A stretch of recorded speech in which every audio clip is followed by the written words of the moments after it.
అంబేద్కర్ కోనసీమ జిల్లా రాజోలులో ఓ విచిత్ర సంఘటన జరిగింది. ఓ మాంసం దుకాణదారు ఓ కాకిని కట్టేశాడు. అది తెలుసుకున్న మిగతా కాకులు వందలాదిగా అక్కడికి చేరి తమ నిరసన తెలిపాయి. ఈ ఘటనకు సంబంధించి వీడియో ప్రస్తుతం సోషల్ మీడియాలో వైరల్ అవుతోంది. జిల్లాలోని తాటిపాక మార్కెట్లోని చికెన్ షాప్ దగ్గర ఓ కాకి ఉదయం నుంచి ఆ షాప్లో మాంసం వ్యర్థాలను ఎత్తుకుపోవటానికి ప్రయత్నించింది. ఈ క్రమంలో దుకాణదారుణ్ణి చాలా విసిగించింది. ఎలాగైనా ఆ కాకిని పట్టుకోవాలనుకున్న అతడు అదును చూసి పట్టేసుకున్నాడు. ఆ తర్వాత దానిని ఓ తాడుతో అక్కడ స్తంభానికి కట్టేశాడు.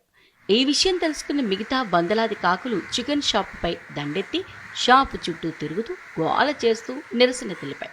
తమ తోటి కాకిని వదిలే వరకు తగ్గేదేలే అంటూ ఎంత బెదిరించినా అవి వెనక్కిపోలేదు. కావు కావుమని అరుపులతో గోలగోల చేశాయి. ఆ గోలని భరించలేని మిగిలిన దుకాణదారులు కట్టేసిన కాకిని వదిలేయాలని కోరారు. దాంతో దుకాణదారు కాకిని వదిలిపెట్టేశాడు. అక్కడున్న వారంతా కాకుల ఐక్యమత్యానికి ఆశ్చర్యపోయారు. ఇంతటి ఐక్యత మనుషులకు లేకపోయిందే అని ముక్కున వేలేసుకున్నారు.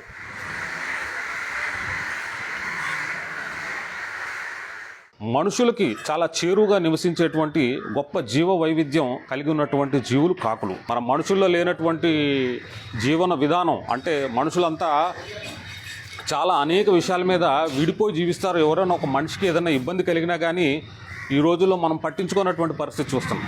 కానీ అదే ఒక పక్షిలో ఇంత సంఘటితంగా అవి ఒక పక్షి కోసం ఆరాటపడే విధానం చూస్తే ఆశ్చర్యం కలగక మానదు.